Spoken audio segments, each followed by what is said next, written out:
जी हाँ दोस्तों, हम लोग आज पढ़ेंगे कक्षा 6 का मैथ। कक्षा 6 के मैथ में आज पढ़ेंगे अभ्यास 10C, लघुत्तम समापवर्तक एवं महत्तम समापवर्तक। प्रश्न नंबर 1 है, लेकिन पहले हम सब लघुत्तम समापवर्तक एवं महत्तम समापवर्तक के बारे में जान लेते हैं।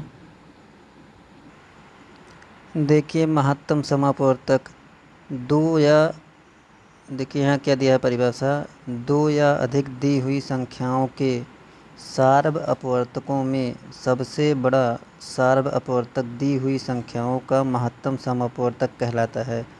देखिए जैसे उदाहरण के लिए मान लीजिए दिया है 12 और 18, तो देखिए 12 का अपवर्तक क्या हो जाएगा, 12 का अपवर्तक 1, 2, 3, 4, 6 और 12 हो जाएगा। और 18 का अपवर्तक क्या होगा, 1, 2, 3, 6, 9 और 18। अब देखिए इसमें क्या क्या समान है। देखिए ये देखिए इसमें 1, 2, 3, 6 और 18 का अपवर्तक 1, 2, 3, 6। इन दोनों को हम सार्व समापवर्तक कहेंगे। तो इसमें सबसे बड़ा समापवर्तक कौन है, 6 है। तो यानी हो जाएगा 12 और 18 का मासा कितना हो जाएगा, यानी महत्तम समापवर्तक ये हो जाएगा 6, क्योंकि देखिए ये 6, ये देखिए यहाँ पे 6 सार्व समापवर्तक में 6 सबसे बड़ा है, इसी नाते मासा 6 हो जाएगा। अब देखते हैं, देखिए मान लीजिए उदाहरण के तौर पे 12 और 18 का हमें गुणनखंड विधि से एक बार मासा निकालना है और एक बार भाग विधि से मासा निकालना है। तो देखिए पहले हम सब गुणनखंड विधि से लगाते हैं। देखिए 12 दिया है तो 12 को ऐसे लिखेंगे और 18 को ऐसे लिखेंगे। 12 का अभाज्य गुणनखंड करेंगे तो 2 से देखिए काटेंगे तो 2 छक 12 हो गया। फिर 2 से काटेंगे तो 2 तियाँ 6 हो गया। फिर 3 एकन्यम 3 हो गया।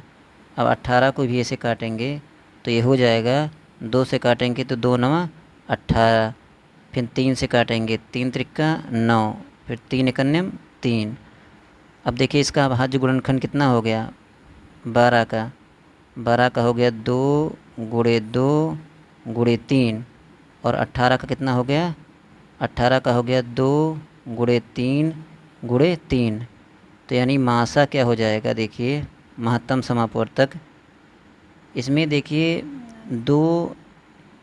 दोनों में 12 के अभाज्य गुणनखंड और 18 के अभाज्य गुणनखंड में देखिए 2 सबसे कम बार किस में आया है, 2 एक बार आया है, तो एक बार 2 लिख देंगे। अब देखिए 3 कितनी बार आया है, देखिए 3 इसमें, देखिए इसमें 3 एक बार आया है, इसमें 3 2 बार आया है, तो यानी एक बार वाले को हम सब लिखेंगे।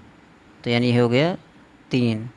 अब इन दोनों का गुणा हो गया, 3 दूनी 2 तियाँ 6, यानी 12 और 18 का मासा 6 आ गया। अब देखिए भाग विधि से लगाते हैं। देखिए हो गया 12 और लिखेंगे ऐसे 18। अब 12 का पहाड़ा पढ़िए कि 18 आ जाए या उससे कम, तो 12 एक्कम 12 हो गया। और यहाँ पे देखिए 6 हो गया, घटाएंगे और इसको 12 यहाँ फिर उतार देंगे, तो देखिए 6 दूनी 12। देखिए ये कट गया, तो यहाँ पे जो प्राप्त हुआ, यहाँ पे वही क्या हो जाएगा, हमारा मासा हो जाएगा। तो यहाँ लिख देंगे कि मासा यानी महत्तम समापवर्तक बराबर 6 आ गया। यही हमारा उत्तर हो गया। देखिए अब हम सब अभ्यास लगाएंगे। देखिए अभ्यास में प्रश्न नंबर 1 है, अभाज्य गुणनखंड द्वारा निम्नलिखित संख्याओं के महत्तम समापवर्तक ज्ञात कीजिए गुणनखंड विधि से। तो देखिए गुणनखंड विधि से कैसे लगाएंगे। देखिए 144 को काटेंगे 2 से, तो यह हो गया 2 सत 14, 2 दूनी 4। फिर 2 से काटेंगे तो यह हो गया 2 तियाँ 6, 2 छक 12। फिर 2 से काटेंगे तो यह हो जाएगा 18। फिर 2 से काटेंगे तो 2 नवा 18। फिर 3 से काटेंगे 3 त्रिक्का 9। फिर 3 से काटेंगे 3 एकन्यम 3। इसको भी ऐसे काटेंगे तो देखिए 2 से काटेंगे तो ये 2 नवा 18, एक हासिल हो गया, 18 बन गया। फिर 2 नवा 18, फिर 3 से काटेंगे, 3 त्रिक्का 9, 3 त्रिक्का 9, फिर 3 से काटेंगे, 3 एक अन्यम 3, 3 एक अन्यम 3, फिर 11 से काटेंगे तो 11 एक अन्यम 11। अब देखिए अभाज्य गुणनखंड दोनों का लिखेंगे, कैसे लिखेंगे देखिए 144 को कैसे लिखेंगे, देखिए 2 गुणे 2 गुणे 2 गुणे 2 गुणे 3 गुणे 3। और देखिए 198 को कैसे लिखेंगे, अब देखिए एक बार 2 हो गया और 3 गुणे 3 दिया है, तो देखिए 3 गुणे 3 गुणे 11 दिया है। अब देखिए ये मासा हो जाएगा महत्तम समापवर्तक, जो समान है उसको लिख देंगे दोनों में। दोनों में देखिए समान कौन कौन है, ये देखिए यहाँ पे 2 दिया है और देखिए 3 और यहाँ पे 3, तो इसको एक बार हम लिख लेंगे। देखिए कैसे, देखिए 2 गुणे 3 गुणे 3, तो देखिए 3 त्रिक्का 9 दूनी 18, यानी 144 और 198 का महत्तम समापवर्तक 18 आ गया। देखिए दूसरा सवाल दिया है 225 और 450, इसको भी ऐसे लगाएंगे। देखिए पहले इसको हम 5 से काटेंगे, पहले 3 से काटेंगे तो ये हो गया 3 सते 21, फिर 3 21 हो गया, एक हासिल हो गया, 3 पचे 15, फिर 3 से काटेंगे तो ये हो जाएगा 3 दूनी 6, एक हासिल हो गया, 3 पचे 15, फिर 5 से काटेंगे तो 5 पचे 25, फिर 5 करने 5। देखिए 450 को भी काटेंगे, 450 को पहले हम सब 2 से काटेंगे, तो देखिए 2 दूनी 4, 2 दूनी 4, एक हासिल हो गया, 2 पंचे 10, फिर 3 से काटेंगे तो देखिए ये हो गया 75, फिर 3 से काटेंगे तो ये हो जाएगा 25, फिर 5 से काटेंगे तो 5 पचे 25, फिर 5 से काटेंगे तो 5 करने 5। अब अभाज्य गुणनखंड लिखेंगे, देखिए 225 का और यहाँ पे लिखेंगे 450 का, तो देखिए 225 का हो जाएगा, पहले लिखेंगे 3 गुणे 3 गुणे 5 गुणे 5। अब इसको देखिए क्या लिखेंगे, पहले क्या लिखेंगे, देखिए 3 गुणे 3 गुणे 5 गुणे 5 गुणे 2, देखिए बाद में लिखेंगे क्योंकि समझाने के लिए आप लोगों को। अब देखिए क्या करेंगे, देखिए यहाँ पे देखिए 3 यहाँ पे है और 5 देखिए समान है और 5 यहाँ पे समान है, तो मासा क्या हो जाएगा, महत्तम समापवर्तक, यानी लिखेंगे यहाँ कि महत्तम समापवर्तक 3 गुणे 3 गुणे 5 गुणे 5, तो ये कितना हो गया, 5 पचे 25, तियाँ 75, तियाँ 225, यानी इसका महत्तम समापवर्तक हो गया 225। देखिए तीसरा दिया है तो इसको भी ऐसे करेंगे, तो देखिए 13 से कटेगा, 13 करने 13, ये हो गया। अब देखिए पहले इसको 3 से काटेंगे, तो 3 एकन्यम 3, 3 त्रिक्का 9, उसके बाद 13 एकन्यम 13, इसको देखिए भी काटेंगे, किससे काटेंगे, पहले 3 से काटेंगे इसको हम, तो देखिए 3 सते 21, 3 नवा 27 और 3 एकन्यम 3, फिर काटेंगे 7 से, तो देखिए 7 एकन्यम 7, 2 हासिल हो गया, 7 त्रिक 21, फिर 13 से काटेंगे, 13 एकन्यम 13। अब इसका अभाज्य गुणनखंड लिखेंगे, देखिए ये 13 हो गया, ये 39 हो गया और ये 273 हो गया, तो इसका देखिए अभाज्य गुणनखंड लिखेंगे। देखिए 13 का तो 13 ही हो जाएगा, और देखिए दूसरे वाले में 13 गुणे 3 है और इसमें क्या है 13 गुणे 3 गुणे 7। अब देखिए वही संख्या लेंगे जो तीनों में कामन हो, तीनों में कामन कौन है, देखिए 13 है, तो यानी इसका महत्तम समापवर्तक हो जाएगा, यहाँ लिखेंगे महत्तम समापवर्तक 13, यही हमारा उत्तर हो गया। देखिए 120 दिया है, तो 120 का अभाज्य गुणनखंड करेंगे, 2 से पहले काटेंगे तो 2 छक 12, ये 0 हो गया, फिर 2 से काटेंगे तो ये 2 तियाँ 6, फिर 0 हो गया, फिर 2 से काटेंगे तो ये हो गया 15, फिर 3 से काटेंगे 3 पचे 15, फिर 5 से काटेंगे 5 करने 5। इसको देखिए फिर 2 से काटेंगे 2 7 14, 2 दूनी 4। फिर 2 से काटेंगे तो 2 3 6, 2 छक 12। फिर 2 से काटेंगे तो 2 एकम 2, 2 8 16। फिर 2 से काटेंगे 9। फिर 3 से काटेंगे 3 करने 3। फिर 3 से काटेंगे 3 करने 3। अब देखिए 204 दिया है, 2 से पहले काटेंगे तो 2 एकम 2, और देखिए यहाँ 0 है तो 0 उतार देंगे, 2 दूनी 4। फिर 2 से काटेंगे तो ये हो जाएगा 2 पंचे 10, 2 एकन्यम 2। फिर देखिए काटेंगे 3 से काटेंगे तो देखिए 3 एकन्यम 3, 2 हासिल हो गया, 3 सते 21। फिर 17 से काटेंगे, 17 एकम 17। अब अभाज्य गुणनखंड लिखेंगे सबका। देखिए 120 का, 144 का, और उसके बाद 204 का। तो ये हो जाएगा। देखिए किस तरह से लिखते हैं। देखिए पहले 2 गुणे 2 गुणे 2 गुणे 3 गुणे 5। अब देखिए 144 में 2 गुणे 2 गुणे 2। अब देखिए एक बार बच रहा है, इसको हम बाद में लिखेंगे। और गुणे देखिए 3, उसके बाद कुछ एक बार 2 बचा है, एक बार 3 बचा है, इसको बाद में लिख दिए हम। अब देखिए 204 वाले में क्या है, 2 गुणे 2 गुणे 3 गुणे 17।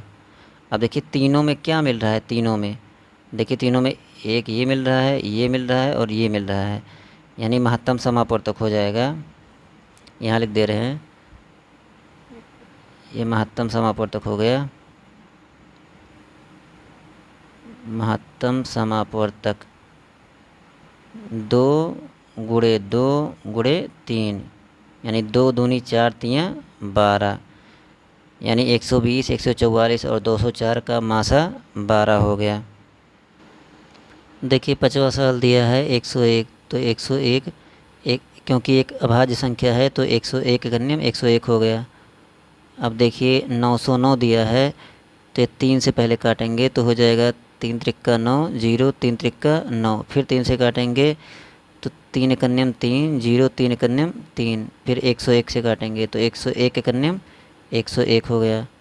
अब देखिए ये 11 11 दिया है, तो पहले इसको हम 11 11 11 से काटेंगे तो देखिए हो गया 11 एकन्यम 11, और 2 अंक ले रहे हैं तो बीच में 0 होगा, फिर 11 एकम 11। फिर 101 से काटेंगे तो 101 एकन्यम 101 हो गया। अब देखिए 101, 909 और इसका अभाज्य गुणनखंड लिखेंगे। तो अभाज्य गुणनखंड देखिए क्या हो गया, 101, और ये हो गया 101 गुणे 3 गुणे 3, और ये हो गया 101 गुणे 11। अब देखिए तीनों में क्या मिल रहा है, तीनों में जो तीनों में हो, तीनों में देखिए 101 मिल रहा है, तो इसका हो जाएगा महत्तम समापवर्तक। यहाँ लिख देते हैं महत्तम समापवर्तक बराबर 101 हो जाएगा। देखिए छठा दिया है 625, तो 625 का अभाज्य गुणनखंड निकालेंगे। देखिए 5 से काटेंगे तो 5 एकम 5, 12 हो गया, 5 दूनी 10, फिर 5 पचे 25। फिर 5 से काटेंगे तो यहाँ आ जाएगा 25। फिर 5 से काटेंगे तो 5 पचे 25, 5 करने 5। अब 3125 दिया है, इसको भी 5 से काटेंगे तो देखिए हो गया 5 छक 30, हासिल हो गया 5 दूनी 10 और 5 पचे 25। फिर 5 से काटेंगे तो हो जाएगा 125। फिर 5 से काटेंगे तो हो जाएगा 25। फिर 5 से काटेंगे तो ये 5, फिर 5 से काटेंगे 1। इसको भी देखिए 5 से काटेंगे तो हो जाएगा 5 तियाँ 15, 5 कन्यम 5, 5 दूनी 10, 5 पचे 25। फिर 5 से काटेंगे तो वही आ जाएगा जो पहले में हुआ। तो देखिए हो गया 125। फिर 5 से काटेंगे तो ये हो गया 25। फिर 5 से काटेंगे तो ये 5 हो गया और 5 एकन्यम 5 हो गया। अब इन सब का अभाज्य गुणनखंड लिखेंगे। देखिए 625 और 3125 और 15,625। इसका अभाज्य गुणनखंड देखिए कैसे लिखेंगे। देखिए इसमें पहले 4 बार दिया है, 5 गुणे 5 गुणे 5 गुणे 5, और इसमें भी 5 5 है तो 5 गुणे 5 गुणे 5 गुणे 5 गुणे 5, और इसमें देखिए 5 गुणे 5 गुणे 5 गुणे 5 गुणे 5 गुणे 5। अब देखिए इसमें देखिए कॉमन, देखिए ये सब में है, ये भी सब में है, ये भी सब में है और ये भी सब में है, तो इसका महत्तम समापवर्तक हो जाएगा। यहाँ लिखेंगे महत्तम समापवर्तक 5 गुणे 5 गुणे 5 गुणे 5, तो 5 पचे 25 पचे 125 पचे 625, यानी इसका उत्तर आ गया, मासा आ गया 625। देखिए प्रश्न नंबर 2 दिया है, भाग विधि द्वारा निम्नलिखित संख्याओं में मासा ज्ञात कीजिए। देखिए पहला दिया है 442, 1261। तो देखिए भाग विधि से कैसे लगाते हैं। पहले लिखेंगे 442 और इसके बाद में लिखेंगे 1261, जो बड़ा है उसको बीच में रखेंगे। अब देखिए 442 का पहाड़ा पढ़िए कि 1261 से कम आए या उतना ही आए, तो देखिए 2 बार ले जाएंगे तो आ जाएगा 442 दूना 884। अब इसको देखिए घटाएंगे तो ये देखिए 11 में से 4 गया 7, यहाँ भी 7 और ये आ गया 3। फिर इसको उतारेंगे, देखिए 442 को उतार देंगे। अब देखिए 377 एकन्यम 377, देखिए 12 में से 7 गया 5 और यहाँ बचा 13, 13 में से 7 गया 6। फिर यहाँ 377 लिखेंगे। अब 65 का पहाड़ा पढ़िए तो लगभग कितनी बार ले जाएंगे, लगभग 5 बार ले जाके देखिए 5 पचे 25 और 5 छक 30, 30 2 32, तो ये घटाएंगे तो 2 हो जाएगा और ये हो जाएगा 52। फिर 65 लिखेंगे तो देखिए 52 एकन्यम 52 हो गया, यहाँ लिखेंगे 3 और यहाँ हो गया 1। फिर देखिए 52 लिखेंगे, 13 चौके 52, यानी ऐसे तब तक करेंगे जब तक कि यहाँ कट न जाए। तो देखिए जब कटेगा और यहाँ पे जो आएगा, यहाँ पे जो आएगा वही हमारा महत्तम समापवर्तक होगा। यहाँ पे यही महत्तम समापवर्तक हो गया, तो यहाँ लिखेंगे कि महत्तम समापवर्तक बराबर 13। देखिए दूसरा दिया है 935, 1320। तो पहले क्या लिखेंगे, 935 भागे 1320 ऐसे लिख देंगे। और उसके बाद में अब देखिए 935 का पहाड़ा पढ़िए कितनी बार जाए कि 1320 से कम आए, तो 1 बार ले जाएंगे तो ये हो जाएगा 935। अब ऊपर वाले घटाएंगे तो ये हो जाएगा 5 और ये हो गया 8 और ये हो गया 3, यानी 385 आ गया और 935 यहाँ लिख देंगे। अब देखिए लगभग कितनी बार जाएगा, 2 बार, 2 बार ले जाएंगे तो ये हो जाएगा 770। फिर घटाएंगे तो 165 आ जाएगा। फिर यहाँ लिखेंगे 385। अब देखिए 165 का कितनी बार ले जाएंगे कि 385 या उससे कम आए, तो 165 दूना 5 दूनी 10, 2 छक 12, 1 13 और 2 एकन्यम 2 और 1 3। देखिए घटाएंगे तो ये हो गया 5 और 8 में से 3 गया, ये भी हो गया 5। अब यहाँ लिखेंगे 165। अब 55 का पहाड़ा देखिए 3 बार जाएगा तो हो जाएगा 165।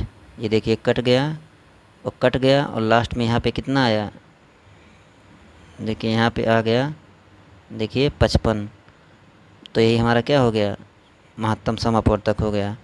तो यहाँ लिखेंगे मासा बराबर 55। देखिए तीसरा दिया है 1624, 522 कामा 1276। तो तीनों में जो सबसे छोटा होगा पहले उसको लिखेंगे, उसके बाद में उससे जो थोड़ा बड़ा होगा। जैसे देखिए पहले लिखेंगे 522 भागे 1624 लिखेंगे। देखिए हो गया 1624। अब देखिए 522 का पहाड़ा पढ़ेंगे कितनी बार जाएगा, लगभग देखिए 5 तियाँ 15, लगभग 3 बार जाएगा। तो देखिए 3 बार ले जाएंगे तो हो जाएगा 1566 आएगा, 3 बार ले जाएंगे। अब इसको घटाएंगे तो हो जाएगा 58, और उसके बाद में 522 यहाँ उतार देंगे। अब देखिए 58 नवा में 522 होता है, तो देखिए कट जाएगा, यानी आ गया 58। जो यहाँ पे आया हुआ है यहाँ पे उसको अब दूसरे से भी चेक करेंगे, यानी 58 भागे 1276। तो देखिए 58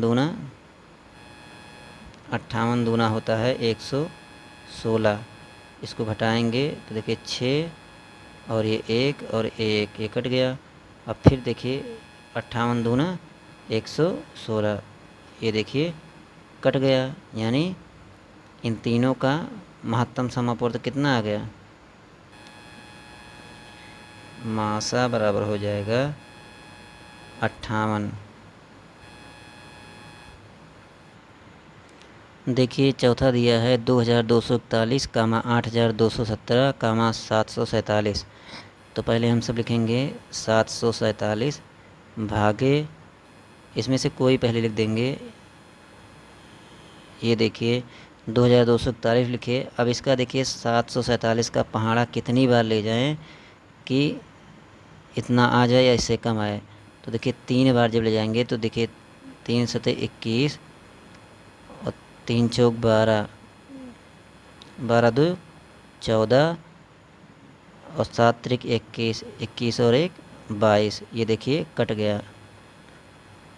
अब देखिए 747 को चेक करेंगे किससे, दूसरे वाले से, यानी 8217 से चेक करेंगे।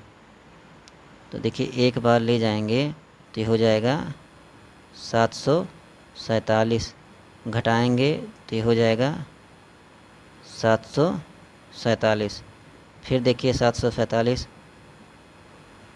यहाँ लिखेंगे, फिर एक बार ले जाएंगे तो ये हो जाएगा 747, ये कट जाएगा, यानी महत्तम समापूर्त कितना आ गया, यानी यहाँ लिखेंगे कि महत्तम समापवर्तक 747 ही है। देखिए प्रश्न नंबर 3 क्या है, वह बड़ी से बड़ी संख्या बताइए जिससे 125 और 94 को भाग देने पर प्रत्येक दशा में शेष 1 रहे। तो इस तरह का क्वेश्चन करने के लिए जब कहा कि प्रत्येक दशा में 1 शेष रहे तो पहले क्या करेंगे, देखिए 125 में से 1 को घटा देंगे तो आ जाएगा 124, और 94 में से 1 घटाएंगे तो आ जाएगा 93। और बड़ी से बड़ी संख्या जब कही है तो इन दोनों का अब महत्तम समापूर्तक निकालेंगे, यानी 93 का और 124 का। तो देखिए भाग ले जाएंगे तो 193 इकन्ने में 93 हो गया, ये घटाएंगे तो आ जाएगा 31। अब देखिए 31 तियाँ 93, यानी ये कट गया, यानी वह बड़ी से बड़ी संख्या क्या हो जाएगी, यहाँ लिखेंगे मासा बराबर 31, यानी वह संख्या 31 आ गई। देखिए क्योंकि अब देखिए 31 से अगर भाग देंगे 125 में तो शेषफल प्रत्येक दशा में क्या आएगी, 1 आ जाएगा। अब देखिए प्रश्न नंबर 4 क्या है, प्रश्न नंबर 4 भी वैसे लगेगा। देखिए कहा है वह बड़ी से बड़ी संख्या बताइए जिससे 49, 59 और 109 को भाग देने पर प्रत्येक दशा में क्रमशः 1, 3 और 5 शेष रहे। तो क्या करेंगे, पहले देखिए 49 - 1 करेंगे तो हो जाएगा 48, 59 माइनस 1 करेंगे तो हो जाएगा 58, और 109 माइनस 1 करेंगे तो हो जाएगा 108। अब इन तीनों का क्या निकालेंगे हम? महत्तम समापवर्तक निकालेंगे, क्योंकि बड़ी से बड़ी संख्या जब कई हो तो हम क्या निकालते हैं? महत्तम समापवर्तक निकालते हैं। देखिए दोस्तों, यहाँ पे कहा है 3 घटाने के लिए, यहाँ पे थोड़ा गलती हो गया है। यहाँ देखिए 59 में से कितना घटाया जाएगा? 3 घटाया जाएगा, तो यहाँ पे आ जाएगा 56, और 109 में से कितना घटाना है? 5 घटाना है, तो आ जाएगा 104। अब इसका हम सब मासा निकालेंगे, तो देखिए कैसे निकालेंगे। 48 भागे 56, देखिए 48 एकन्यम 48 हो गया, देखिए 16 हो गया, 16 में से 8 गया, 8 हो गया, फिर 48 यहाँ लिखेंगे तो 8 छक 48, ये देखिए कट गया। और उसके बाद में अब देखिए 8 से फिर क्या लिखेंगे? काटेंगे 104 को, तो देखिए 8 एकन्यम 8, ये हो गया 2 4, 8 त्रिक 24, ये भी कट गया। यानी देखिए पूछा है वह बड़ी से बड़ी संख्या बताइए, तो यानी मासा हमें निकालना होता है, तो महत्तम समापवर्तक हो जाएगा 8, यानी वह संख्या क्या होगी? 8 होगी। देखिए प्रश्न नंबर 5 क्या है? निम्नलिखित भिन्नों को अंश एवं हर में उनके मासा से भाग देते हुए सरलतम रूप में बदलिए। तो पहले क्या करेंगे? देखिए 56 और इसका महत्तम समापवर्तक निकालेंगे, तो देखिए 256 और 1444 का महत्तम समापवर्तक निकालेंगे, और यहाँ पे निकालेंगे 286 468 का, और यहाँ निकालेंगे 6633 और 15075 का मासा निकालेंगे। देखिए प्रश्न नंबर 5 में पहले में मासा आ गया 4, दूसरे में मासा आ गया 26, और तीसरे में मासा आ गया 603। अब इसमें भाग देंगे, देखिए कैसे भाग देंगे। देखिए मान लीजिए लिखा है 256, यहाँ लिखेंगे बटे 4, फिर पूरे बटे 1444 बटे 4। अब दोनों को जब भाग देंगे तो आ जाएगा 64 बटे 361, यही हमारा उत्तर हो गया। अब देखिए ये भी ऐसे लिखेंगे 286 बटे, इसका मासा कितना आया है? 26 आया है, तो यहाँ लिखेंगे 26 पूरे के बटे 468 बटे 26। इसको भी भाग देंगे, देखिए ऊपर वाले भी भाग देंगे तो आ जाएगा 11, और नीचे आ जाएगा 18। तीसरे वाले में भी देखिए कैसे लिखेंगे, इसका मासा आया है 603, और देखिए 15,075 में 603 से भाग देंगे तो यह जाएगा 11 बटे 25। आप लोग इसे लगा लीजिएगा। दोस्तों हमारा अभ्यास यही कंप्लीट होता है, मिलते हैं अगले अभ्यास में, तब तक के लिए धन्यवाद।